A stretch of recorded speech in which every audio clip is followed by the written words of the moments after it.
série de reflexões sobre o Espírito Santo. O vento sopra onde quer.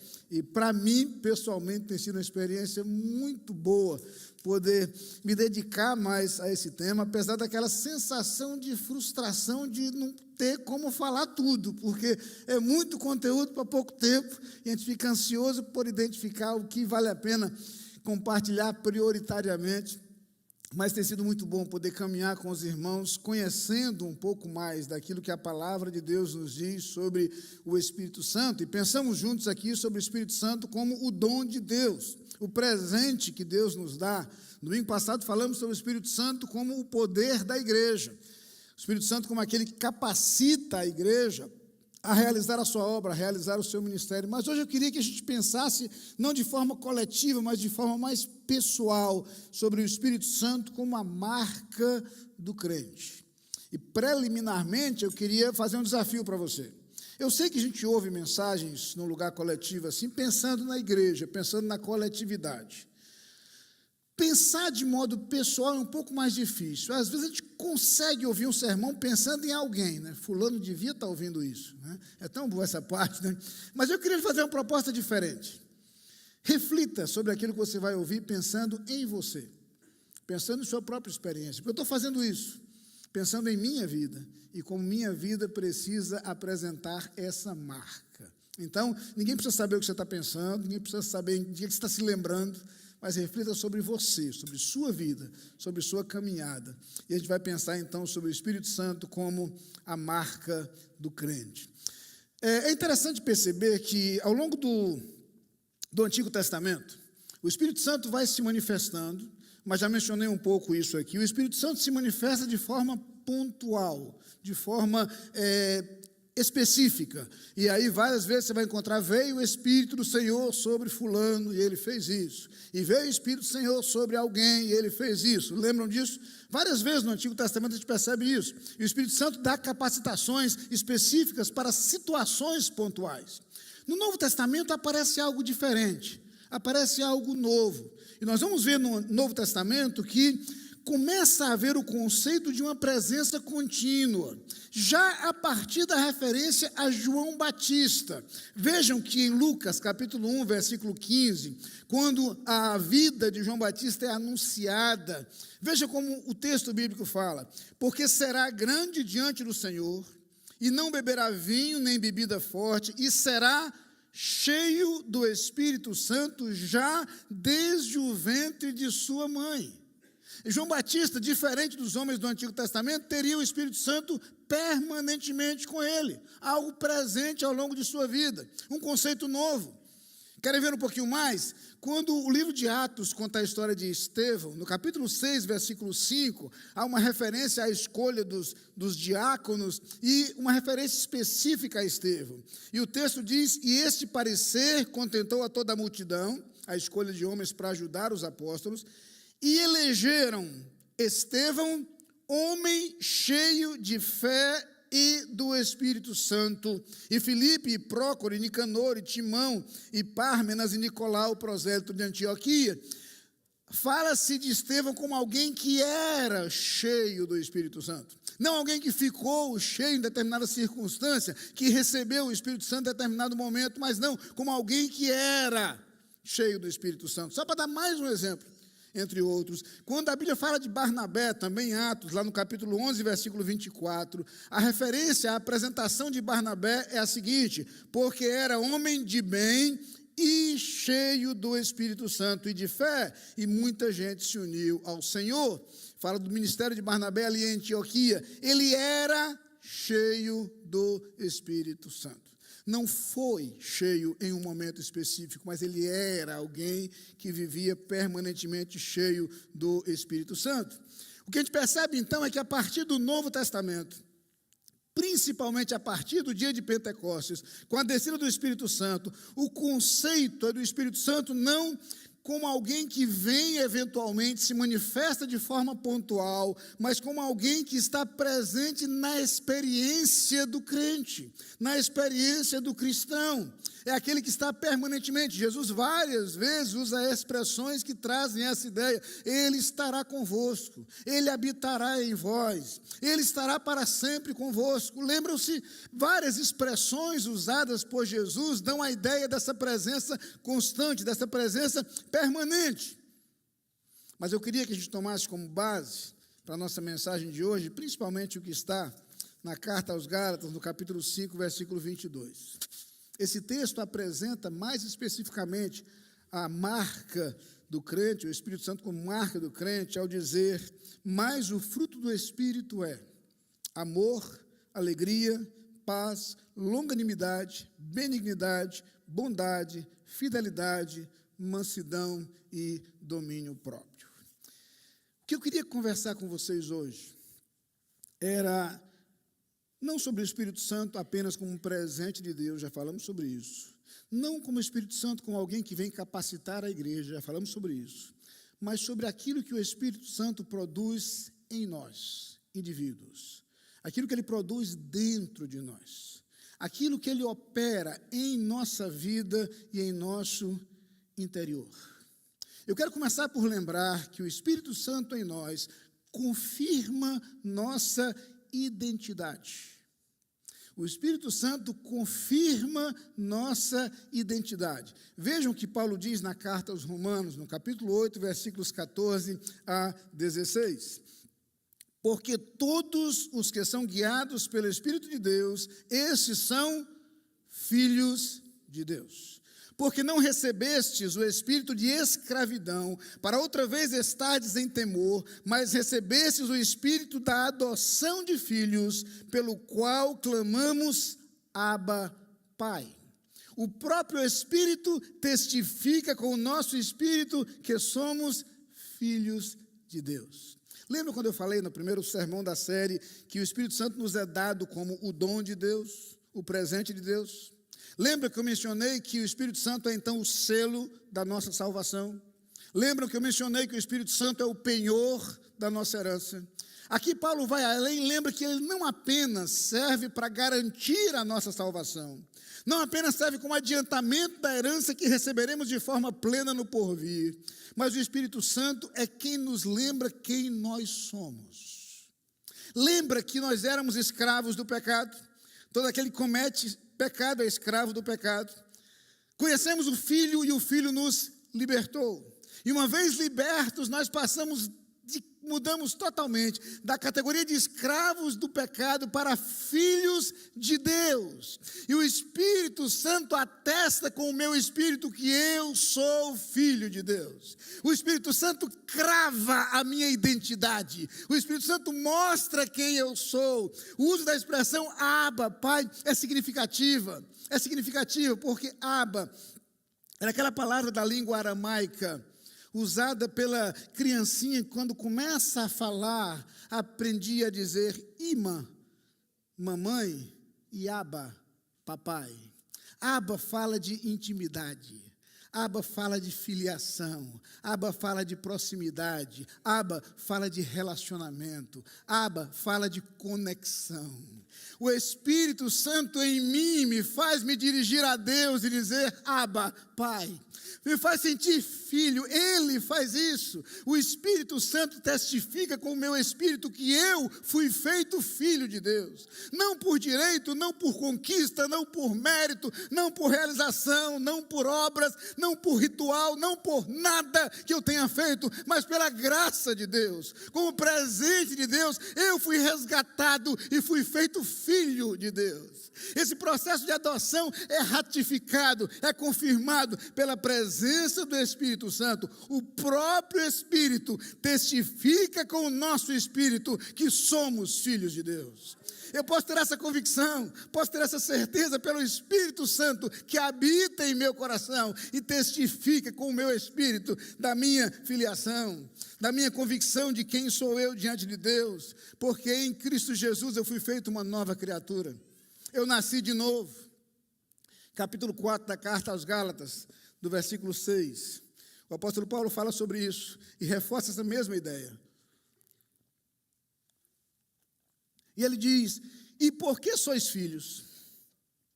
Deus enviou o Espírito de seu Filho para habitar em vossos corações, e ele clama: Abba, Pai. Você não entendeu lá atrás? Ele repete aqui, ele reforça aqui. O Espírito de Deus habita em mim, e esse Espírito de Deus me faz aproximar-se de Deus e chamá-lo de Pai, e me posicionar como filho, porque isto confirma a minha identidade. A todos quantos o receberam, diz João 1, versículo 12, foi dado o direito de serem feitos filhos de Deus. Nós somos filhos de Deus por meio de Cristo Jesus, e o Espírito Santo em nós é quem confirma a nossa identidade, é quem ratifica quem somos, é quem declara quem somos. Eu posso me sentir filho de Deus e posso me aproximar dele. É por isso, entende, que eu posso lançar sobre ele toda a minha ansiedade, porque eu sei que ele cuida de mim. É por isso que eu posso chegar confiadamente ao trono da graça, para encontrar misericórdia, para encontrar graça e para ser socorrido em tempo oportuno. Entende por que há tantos outros textos das Escrituras que afirmam que eu posso me aproximar de Deus e entregar-me a ele? Que eu posso derramar sobre ele minhas angústias, que eu posso não andar ansioso por coisa alguma, mas pegar essa ansiedade e transformar em oração, em súplica, com ação de graças. É porque o Espírito Santo de Deus, em meu interior, me lembra que eu sou filho de Deus. Me lembra que eu posso chegar ao Pai na certeza de que Ele me ouve. O Espírito Santo em mim, portanto, é quem confirma a minha identidade. Mas não apenas isso. O Espírito Santo em mim e em nós preserva a nossa santidade. Ele serve para confirmar minha identidade, mas ele serve para preservar a minha santidade. Não vou negar que, embora sejamos resgatados por Cristo Jesus e filhos de Deus, nós vamos conviver permanentemente com as tentações. O diabo, nosso adversário, dizem as Escrituras, diz o apóstolo Pedro, anda em derredor, bramando como leão, buscando a quem possa tragar. Ele não tem mais espaço dentro da minha vida, porque dentro da minha vida habita o Espírito Santo. Mas o diabo anda em redor, tentando buscar uma brecha, algo para me fragilizar, algo para me tornar vulnerável, algo para me derrubar. É a ação permanente dele. E é nessa ação contra as investidas do inimigo que eu preciso da força do Espírito Santo. O Espírito Santo é meu companheiro, é aquele que me fortalece, é aquele que caminha ao meu lado, é aquele que me lembra o que Jesus ensinou, é aquele que me lembra as verdades das Escrituras nas quais eu posso estar seguro, é aquele que me sustenta, é aquele que me preserva, é aquele que me fortalece, é aquele que me reveste de coragem, porque às vezes é preciso coragem para remar contra a corrente, para nadar contra a maré, para fazer diferente do que todo mundo faz, para resistir às pressões, e o Espírito Santo me fortalece para isso, e me sustenta, e me ajuda a resistir, e me ajuda a vencer, e eu tenho a garantia de que eu sempre poderei ter a possibilidade de vencer com a força desse Espírito Santo que está em mim. Por isso, quando escreve aos crentes de Corinto, na primeira carta, no capítulo 10, a partir do versículo 12, o apóstolo Paulo faz a seguinte advertência, o seguinte lembrete a cada um de nós: aquele, pois, que cuida estar em pé, olhe que não caia, porque nós estaremos permanentemente sendo pressionados pelas tentações do inimigo, permanentemente. Mas ele diz o seguinte: não veio sobre vós tentação senão humana, mas fiel é Deus que não vos deixará tentar acima do que podeis suportar. Antes, com a tentação, dará também o escape, para que a possais suportar.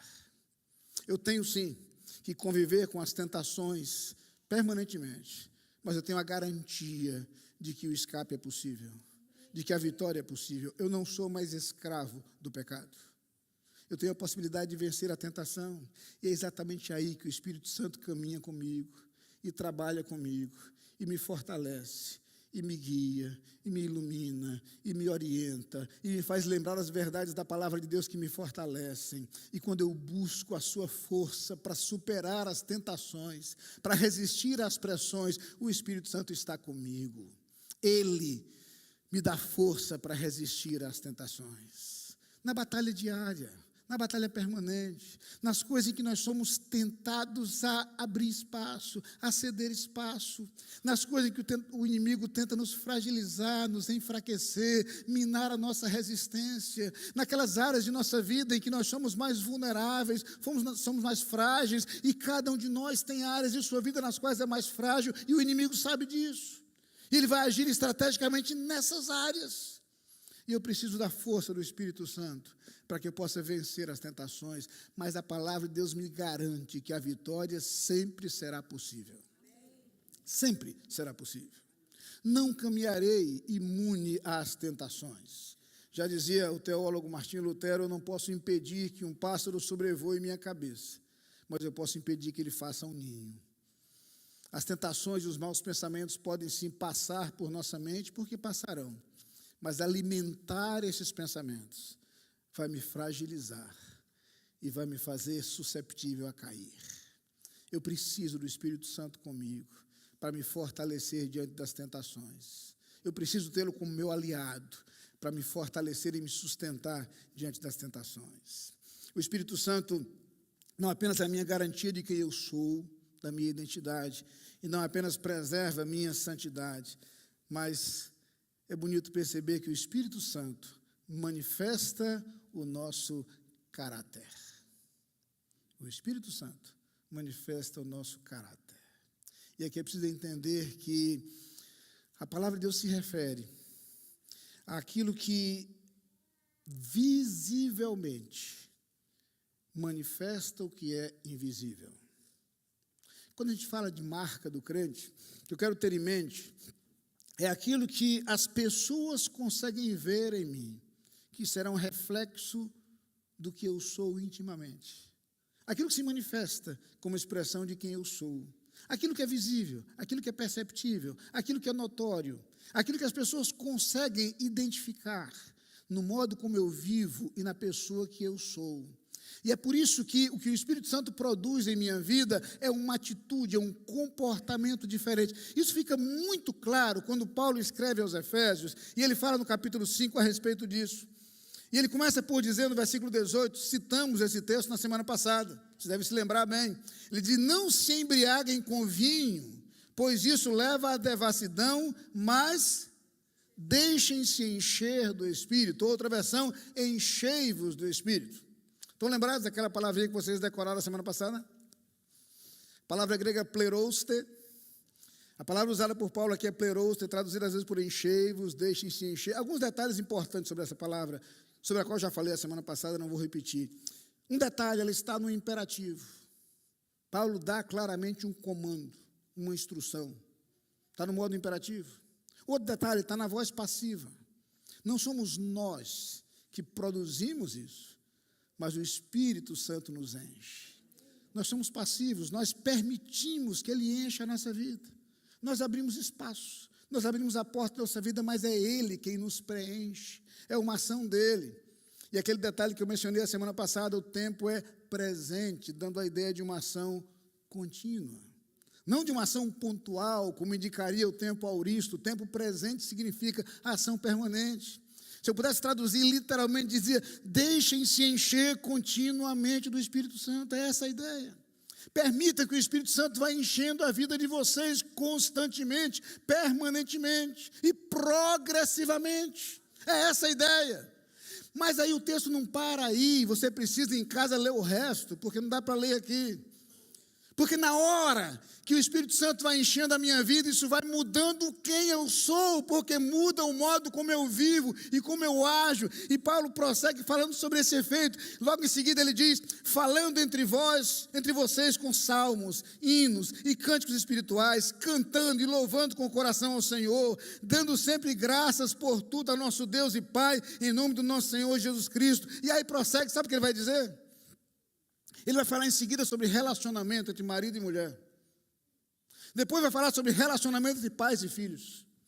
Depois vai falar sobre relacionamento entre servos e senhores. Ele começa a mostrar que a vida de quem é cheio do Espírito Santo é diferente. E a presença do Espírito Santo enchendo a minha vida se reflete no modo como eu vivo, no modo como eu me comporto, no modo como eu caminho. Meus relacionamentos são afetados pela ação do Espírito Santo em minha vida. Meu relacionamento conjugal vai ser influenciado pela presença do Espírito Santo enchendo a minha vida. Meu relacionamento com meus filhos ou com meus pais vai ser imediatamente influenciado pelo Espírito Santo agindo em mim. Meu relacionamento com outras pessoas vai ser marcado pela presença do Espírito Santo em mim. Eu mudo o modo como eu vivo. As minhas palavras são influenciadas. O meu silêncio é influenciado. As minhas ações são influenciadas. As minhas reações são influenciadas. Quando eu permito que o Espírito Santo haja em mim, o modo como eu vivo e a pessoa que eu sou são diferentes. E o mais interessante, eu vou me tornando cada dia melhor. E eu vou me tornando cada dia melhor de um modo que as pessoas conseguem perceber isso. Eu consigo influenciar o ambiente onde eu vivo e as pessoas com as quais convivo, quando o Espírito Santo enche a minha vida. Eu passo a ser uma marca positiva, onde quer que eu passe, porque o Espírito Santo enche a minha vida. Eu não sou a mesma pessoa se eu vou permitindo que o Espírito Santo vá ocupando e enchendo a minha vida. O modo como eu falo vai sendo influenciado, o modo como eu ajo vai sendo transformado, as minhas reações não são mais as mesmas. É disso que Paulo está falando. Por isso ele continua no capítulo 5, no capítulo 6 de Efésios, ele continua a mostrar como na minha vida, o modo como eu me comporto é diretamente influenciado por isso. O Espírito Santo manifesta o nosso caráter. Mas é no texto que nós lemos inicialmente, versículo 22 de Gálatas 5, que Paulo consegue resumir com uma maestria extraordinária o que é essa marca do Espírito Santo em nós. Paulo nos dá um espiritômetro, né? Um medidor de espírito. Você consegue agora ter um medidor para avaliar o nível de enchimento do Espírito Santo. Ele diz assim: o fruto do Espírito é amor, alegria, paz, longanimidade, benignidade, bondade, fidelidade, mansidão e domínio próprio. E é crueldade pedir a um pastor para falar disso num sermão só. Há 2 anos atrás, a gente fez uma série aqui, cada domingo, um tema desse diferente. Foi maravilhoso. Nós, pastores, dividimos aí a série, fizemos uma série aqui sobre isso. Que riqueza as palavras do apóstolo Paulo. Mas passando muito rapidamente, Paulo lembra primeiro que o fruto do Espírito é amor. Porque aquele que é cheio do Espírito Santo, ele age movido pelo amor. Perceba, não tem a ver apenas com o que eu faço, mas com o que me impulsiona. O que me move, o que me motiva, o que me estimula. Eu sou movido pela ambição, eu sou movido pelo egoísmo, eu sou movido pela vaidade. O que me move, o que mexe comigo, o que me motiva, o que me impulsiona? Ele está me dizendo que quem tem o Espírito Santo enchendo a sua vida é movido pelo amor. Aquilo que a gente vê em Jesus Cristo.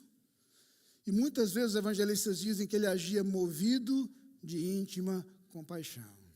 O que eu faço é motivado pelo amor, pelo cuidado com os outros, pela preocupação com os outros, pelo desejo de ver os outros bem, pelo desejo de tornar os outros melhores. Quando eu sou movido pelo amor, o que me impulsiona é um legítimo desejo de fazer o bem aos outros.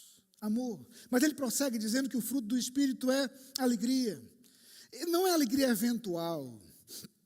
Não é aquela satisfação que você tem quando ganha um presente novo e depois você esquece. Não, não é isso. Ele fala de alegria permanente. Aquilo que na carta aos Filipenses, Paulo menciona como o segredo do contentamento. Aprendi a viver contente. Eu sou contente, eu não estou contente. Eu sou contente. Eu sei ter fartura, sei padecer necessidade. De todas as coisas eu estou instruído, tanto em ter abundância como em padecer escassez. Posso todas as coisas naquele que me fortalece. O segredo do meu contentamento não está nas coisas, mas está num Deus que não falta. Está numa presença que não falha. O meu contentamento está dentro de mim. E esse contentamento ninguém consegue arrancar. As pessoas podem arrancar de mim bens que me trazem certa satisfação, mas as pessoas não podem arrancar de mim o meu contentamento, se o meu contentamento está em Deus. Aquela mesma ideia que Abacuque expressa, ainda que a figueira não floresça, nem haja fruto na vide, o produto da oliveira minta, os campos não produzam mantimento, as ovelhas amalhadas sejam arrebatadas, nos currais não haja gado, todavia eu me alegrarei no Senhor, exultarei no Deus da minha salvação. É dessa alegria que ele está falando. Mas ele prossegue, ele fala de amor, alegria, depois ele fala de paz. O sentido de paz nas Escrituras é completo. Primeiro, fala de paz com Deus, essa paz que tem a ver com o meu relacionamento com Deus. Paz que foi roubada pelo pecado. O pecado rompeu minha relação com Deus. Mas diz Paulo na carta aos Romanos que justificados mediante a fé, temos paz com Deus, por meio do nosso Senhor Jesus Cristo.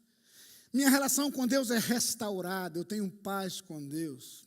Mas o conceito de paz é mais amplo. Não apenas eu tenho paz em minha relação com Deus, mas essa paz enche o meu coração. Essa paz enche o meu coração de modo que me confere estabilidade diante das mais variadas situações da vida. As circunstâncias mudam, as pessoas decepcionam, as expectativas se frustram, as coisas que eu gosto se acabam, as pessoas que eu amo se vão. As experiências da vida muitas vezes são dolorosas, mas a paz de Deus enche o meu coração e permanece lá. É essa paz que me confere estabilidade, haja o que houver. E que a gente cantava muito tempo atrás, essa paz que sinto em minha alma não é porque tudo me vai bem. Essa paz que sinto em minha alma é porque eu amo ao meu Senhor. Não olho circunstâncias, eu olho o seu amor. Não me guio por vistas, alegre sou. Essa paz que traz estabilidade, mas ele prossegue amor, alegria, paz, e essa paz, ela se manifesta nos meus relacionamentos. Porque o grande problema que a gente precisa entender é que a paz de Deus, quando ela enche o nosso coração, ela não para de encher. E quando ela não para de encher, ela começa a derramar, ela começa a transbordar. E essa paz começa a marcar meus relacionamentos. E eu começo a ter paz na minha relação com as pessoas. E ela não para de encher. E depois de conseguir viver em paz, eu ainda me torno um pacificador.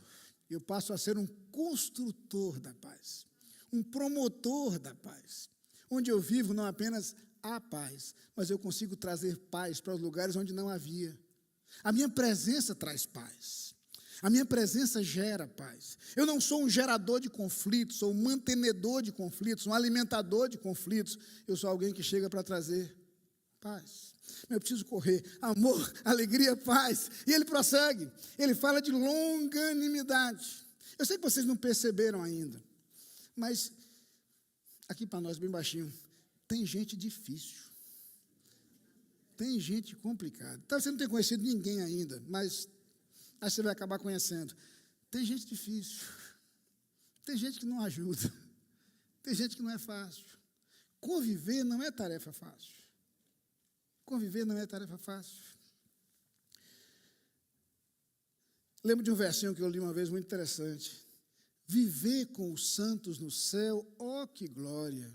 Conviver com os santos na terra, isso é outra história. Conviver com gente não é fácil. Caminhar com gente não é brincadeira, não. E é por isso que o Espírito produz em nós longanimidade.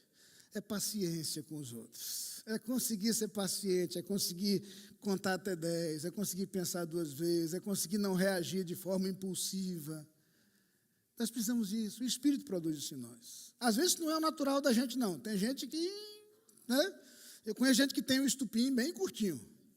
E aqui para nós eu conheço gente que nem estupim tem. Eu acho que não tem pavio, não. Tem pavio, não. Na verdade, já chega estourando. O Espírito Santo produz o que eu não tenho, o que nós não temos naturalmente. Longanimidade. Ele faz isso em nós. Ele faz isso em nós.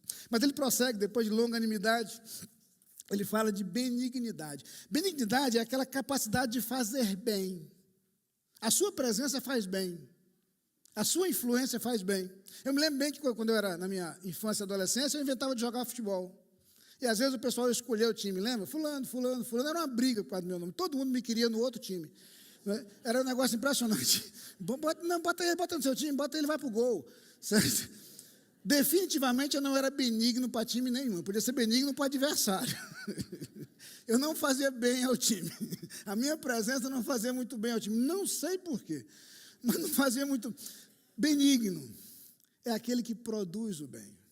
É aquele que faz bem. A presença dele melhora o ambiente, melhora as expectativas, melhora o trabalho, melhora a produtividade, melhora a alegria do ambiente. É ser benigno.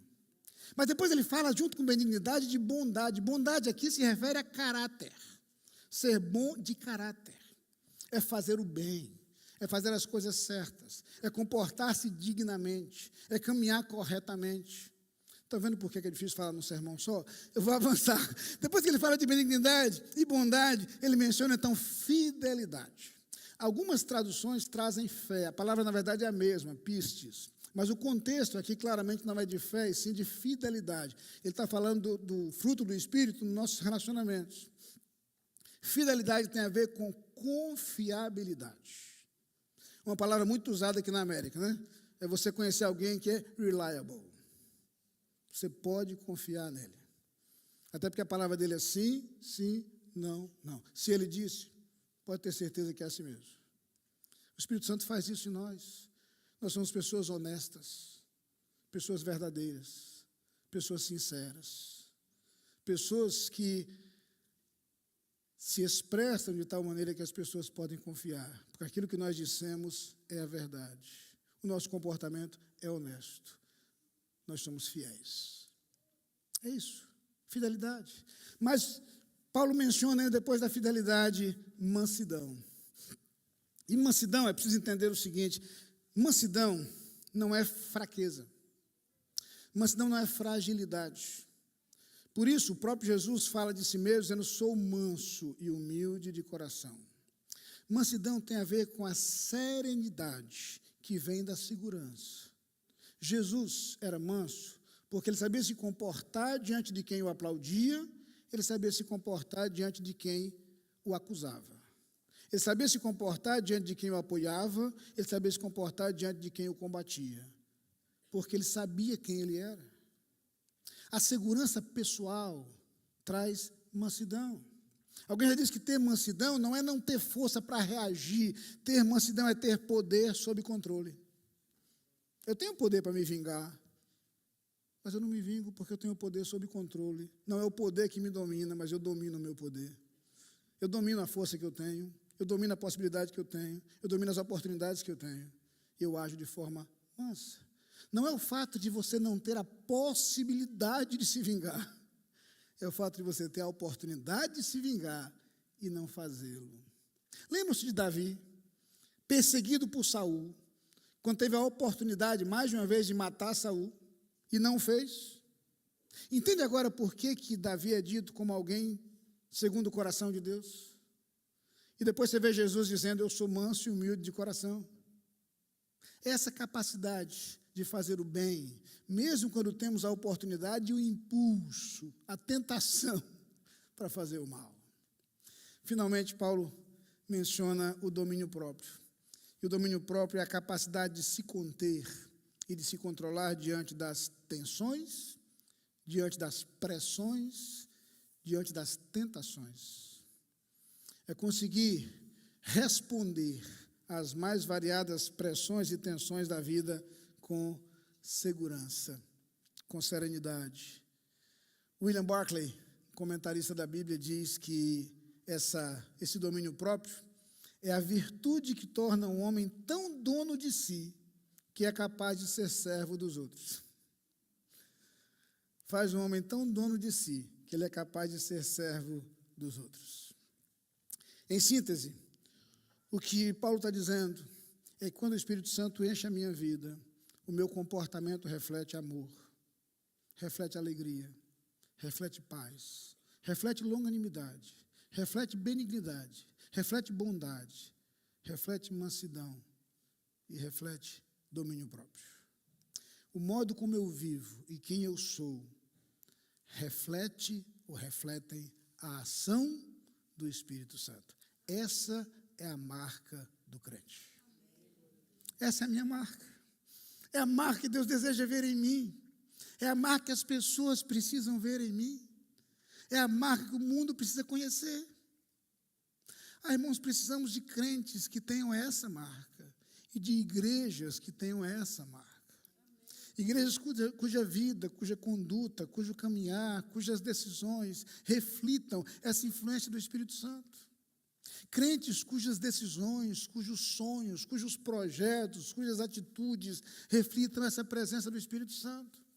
Não sem razão, de acordo com Atos 6, versículo 3, quando os apóstolos decidem escolher os diáconos, chamamos assim, aqueles que foram escolhidos para servir na igreja, para apoiar o ministério, o texto diz, versículo 3 de Atos 6, escolhei, pois, irmãos, dentre vós, 7 homens de boa reputação, cheios do Espírito Santo e de sabedoria, aos quais constituamos sobre esta necessidade.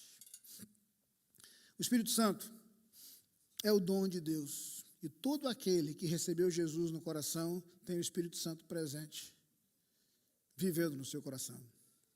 O Espírito Santo é o poder da igreja, e a igreja só consegue realizar seu ministério com a capacidade dada pelo Espírito Santo. Mas o Espírito Santo é a marca do crente. Ele nos confere nossa identidade, ao confirmar que somos filhos de Deus. Ele nos faz preservar a santidade, dando-nos condições para vencer a tentação. Ele nos faz manifestar o caráter de Deus. Manifestamos o caráter de Deus quando o Espírito Santo enche a nossa vida, preenche a nossa vida e nos faz ser quem somos e nos faz viver como vivemos. Eu tenho um desafio para você nessa manhã. Tenho um desafio para você. Se você está aqui nessa manhã e ainda não tem Jesus no seu coração como seu Salvador, ainda não pode dizer com certeza, eu sou filho de Deus, eu tenho a herança garantida. Se você nesse momento abrir o seu coração para Jesus, Jesus entra em sua vida. O Espírito Santo passa a testificar com o seu espírito que você é filho de Deus. Entenda, a todos quantos receberam a Jesus, foi dado o direito de serem feitos filhos de Deus. É isso que a Bíblia diz. E se você não tem Jesus no seu coração, eu queria desafiá-lo a abrir o seu coração agora para Ele. E a dizer, Senhor Jesus, entra na minha vida. Eu quero viver como filho de Deus. Eu sei que Deus gosta de todo mundo, Deus cuida de todo mundo. A Bíblia diz, inclusive, que Deus faz o seu sol nascer sobre justos e injustos, sobre maus e bons. Deus é bom com todo mundo. Mas não é isso que eu estou propondo. É você ter Deus como seu Pai e poder chegar a Ele todos os dias como um filho que abre seu coração diante do Pai. E eu sou filho de Deus. O Espírito Santo me dá essa certeza. Você quer entregar sua vida a Jesus agora? Quer abrir seu coração para Jesus agora? Quer permitir que Ele seja o seu Salvador? Quer passar a ter essa relação de filho com Deus a partir de agora? Se você quer dar esse passo agora, eu queria desafiar você a levantar a sua mão, onde você estiver. Eu quero que você levante sua mão, eu quero ver daqui. Levante sua mão, levante bem alto, dizendo, eu quero receber Jesus como meu Salvador. Deus te abençoe, Deus te abençoe. 2 mãos se erguem ali atrás. Deus abençoe vocês. Outra pessoa pode levantar a sua mão, onde você estiver, pode levantar. Está dizendo com esse gesto, eu quero receber Jesus como meu Salvador. Eu quero ter Jesus no meu coração. Deus te abençoe. Estou vendo ali. Deus te abençoe. A outra pessoa, levante sua mão. Levante bem alto. Eu quero orar por você. Eu quero orar por sua vida. Jesus passa a habitar no seu coração. O Espírito Santo passa a ser seu companheiro permanente. Você passa a viver com essa relação de filho com Deus. Há mais alguém? Levante sua mão. Há mais alguém? Deus te abençoe. Outra mão se ergue ali. Deus te abençoe. A outra pessoa... pode levantar sua mão bem alto, pode levantar. Eu quero orar para essas pessoas que estão levantando a mão. Há mais alguém? Há mais alguém? Há mais alguém? Levante sua mão. Eu não quero insistir. Última chance. Você quer entregar a sua vida a Jesus agora? Levante sua mão, onde você estiver. Há mais alguém? Agora eu quero fazer uma segunda pergunta. Você já é crente em Cristo. O Espírito Santo já habita no seu coração. Mas você quer hoje assumir um compromisso diante de Deus, de buscar cada dia mais essa marca, a marca do Espírito Santo na sua vida. Não acontece de forma mágica. É uma caminhada, é um processo. Mas você quer dizer para Deus agora: Senhor, eu quero que o Espírito Santo vá ocupando a minha vida. Tem algumas áreas da minha vida que eu preciso que o Espírito Santo atue. Tem algumas áreas da minha vida que eu preciso melhorar. Tem algumas coisas da minha vida que eu preciso aperfeiçoar. Tem coisas da minha vida que eu preciso deixar. Tem coisas da minha vida que eu preciso começar a fazer. E eu quero que o Espírito Santo vá enchendo a minha vida. Eu quero que a minha vida seja marcada pelo amor de Deus. Eu quero que a alegria seja uma constante na minha vida. Eu quero viver em paz e promover a paz onde eu estiver. Eu quero ser paciente com as pessoas. Eu quero ser benigno, eu quero fazer o bem a todos. Eu quero ser bondoso no meu caráter, ser correto em minhas ações. Eu quero ser confiável e fiel em todos os meus relacionamentos. Eu quero ser manso, ter equilíbrio nas minhas atitudes, nas minhas reações. Eu quero ter domínio próprio para vencer a tentação, para vencer as pressões. Você quer assumir esse compromisso agora, esse desejo de ter mais o Espírito Santo como marca na sua vida? Levante sua mão também. Quantas mãos se erguem? Deus abençoe cada um de vocês. Eu quero orar por vocês também. Eu quero orar por vocês também. Nós vamos orar juntos. Deixa eu fazer diferente. Eu vou descer, vamos ficar de pé. A gente vai louvar o Senhor agora, mas eu queria pedir às pessoas que levantaram sua mão entregando sua vida a Jesus, que viessem aqui, ficassem aqui do meu lado direito. Eu vou descer para receber vocês. Eu quero orar com vocês. Podem vir. E você que levantou sua mão assumindo um compromisso de se sujeitar ao Espírito Santo em todas as áreas de sua vida e permitir que o Espírito Santo encha a sua vida, venha também. Fique aqui do meu lado. Mas eu quero pedir às pessoas, primeiro as pessoas que levantaram sua mão entregando a vida a Jesus, fique aqui do meu lado. Eu queria orar com vocês aqui. Primeiro você que entrega a sua vida a Jesus. Você que já é crente em Cristo, fique aqui desse outro lado. E eu quero orar por todos vocês. Quero colocar a vida de vocês diante do Senhor. Eu pedi aos pastores que me ajudem recebendo essas pessoas. Deus te abençoe. Deus te abençoe. Fique comigo. Deus te abençoe. Deus te abençoe. Fique aqui. Deus te abençoe. Você está entregando sua vida a Jesus, fica aqui do meu lado direito. Os outros podem ficar desse outro lado aqui. Mas eu quero orar por vocês. Deus abençoe. Deus abençoe. Deus abençoe.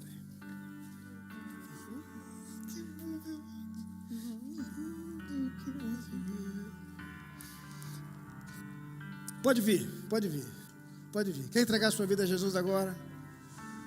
Entregar-se a Ele, pode vir, desse seu lugar. Eu quero orar por sua vida, quero orar por você. Deus sabe o que está no seu coração. Deus sabe. Deus sabe quais são os seus desejos, quais são as suas necessidades. Deus sabe exatamente em que áreas de sua vida o Espírito Santo vai atuar de forma mais direta. Talvez nas suas decisões, nos seus planos, nos seus sonhos, nos seus projetos, nos seus desejos. Ele sabe. Talvez transformando algumas coisas que precisam ser transformadas. Talvez trazendo algumas coisas novas que estão faltando. Ou talvez tirando de sua vida algumas coisas que não agradam a Deus. E quando você tem coragem de dar liberdade ao Espírito Santo para agir, Ele vai agir. Ele vai fazer aquilo que precisa ser feito. E se você entrega a sua vida a Jesus, você pode dizer: Senhor Jesus, ser o meu Salvador. E você pode ver com a certeza de que se torna filho de Deus, filho amado de Deus, filho cuidado por Deus, com a certeza do Espírito Santo habitando no nosso coração. Vamos orar, vamos falar com Deus agora. Pai querido, nós te louvamos, Senhor. Louvamos por tua graça, por tua bondade, por teu amor. Louvamos-te pelo Espírito Santo que nos foi dado. Primeiro, como o teu presente, a garantia de nossa salvação, aquele que assegura a nossa identidade. Mas também, Senhor, como aquele que marca a nossa vida, o modo como nós vivemos. Aqui estão, Senhor, de um lado, filhos teus, que já têm Jesus como seu Salvador, mas que precisam de um agir mais intenso do Espírito Santo na sua vida, ocupando cada espaço, dirigindo cada decisão, nutrindo cada sonho, mostrando a tua visão, os teus projetos, os teus planos, a tua vontade. Ó Pai, que o teu agir seja poderoso nessas vidas, Senhor. Que o Espírito Santo realize a obra que tem que realizar e que esses corações se abram para uma influência crescente do Espírito Santo. Ó Pai, que eles experimentem cada dia mais da plenitude do Teu Espírito e que isso transborde em seus relacionamentos, que isso se manifeste no modo como vivem, que o seu agir reflita a marca do Espírito Santo em seus corações. Mas aqui também estão, Pai, pessoas que nesse momento abrem o seu coração para Jesus e permitem que Jesus entre em suas vidas para ser o seu Salvador. Eu te peço, Pai, que essas pessoas neste instante sejam seladas com o Teu Santo Espírito.